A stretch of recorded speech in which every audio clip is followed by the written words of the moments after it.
Tungod sa paghatag og dakong bono sa ilang mga empleyado sa miaging tuig, gipangayuan karon og katin-awan sa Commission on Audit ang Mandawi City Government apan kumpiyansa ang syudad nga makapasabot ra kini kabahin niini. Ang report ni Nico Sereno. Notice of suspension of audit. Kini ang nadawat sa Mandawi City Government gikan sa Commission on Audit kon COA sa incentive sa mga empleyado. Partikular nga gikwestiyon sa ahensya ang Charter Day bonus pagka-Agosto sa miaging tuig ingon man ang year-end incentive.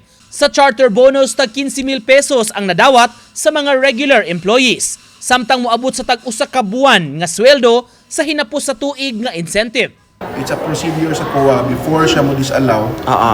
If naa siya ganahan i-clarify nga pangayoon nga mga documents or justification or legal basis, mo to nga mo hatag na siya og notice of suspension whereby ihang gi-suspend in audit ang katong nga documents pending our response. 90 ka adlaw ang gihatag sa COA sa city government para makapasabot sa ilang ahensya. Masaligon ra hinuon ang syudad nga masettle ra kining maong issue. For this year, wala na ta nag-implement ana. Out na lang sang gi-hold lang sa nga wala ta na-implement ana nga policy.